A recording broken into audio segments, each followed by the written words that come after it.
بنا کتابوں کے جو علم سیکھا جائے اسے زندگی کہتے ہیں۔ اگر خیالات میں گہرائی ہو تو کردار میں سادگی آ جاتی ہے۔ اچھے لوگوں کا ملنا اچھے مستقبل کی ضمانت ہے۔ آخرت کے لیے محنت کرو، تمہارے دنیاوی کاموں کے لیے اللہ کافی ہوگا۔ حسد سے بچو، کیوں نہ کہ آسمانوں میں سب سے پہلے اسی گناہ سے اللہ تعالیٰ کی نافرمانی ہوئی۔ احساس کبھی کہہ کر نہیں کروایا جا سکتا۔ یا رب، تجھ پہ چھوڑ دیا سب، جو تیری رضا ہو اب میری رضا۔ ضمیر انسان کے اندر خدا کی پوشیدہ مگر واضح آواز ہے۔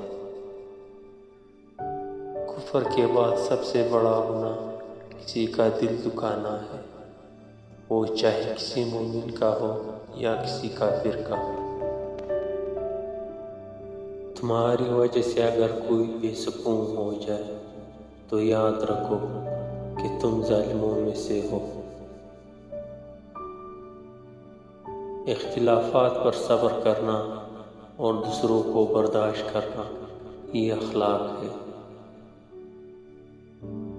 جو لوگ جتنے میٹھے ہوتے ہیں زندگی ان کا اتنا ہی کڑوا امتحان دیتی ہے۔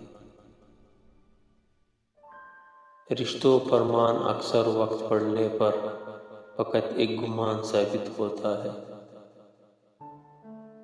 ہمیشہ خوش رہنے کی کوشش کرو، اداس رہنے سے بھی کون سا مسئلے حل ہو جاتے ہیں۔ معاف بار بار کرو مگر بھروسہ صرف ایک بار۔ کچھ لوگ اپنی اکڑ کی وجہ سے قیمتی رشتے کھو دیتے ہیں۔ غرور ایک بیماری ہے جو کسی بھی کم ظرف کو لگ سکتی ہے۔ جن کا بھروسہ اللہ ہو ان کی منزل کامیابی ہے۔ مکڑی کے جالے سے بھی زیادہ کمزور ہے یہ دنیا کے سہارے۔ میں کیسے مان لوں کہ میرا کوئی نہیں ہے، میرے لیے تو میرا اللہ ہی کافی ہے۔ اللہ کی محبت کے علاوہ دنیا کی ہر محبت دکھ دیتی ہے۔ نیک بننے کی اتنی ہی کوشش کرے جتنا حسین بننے کی کرتے ہو۔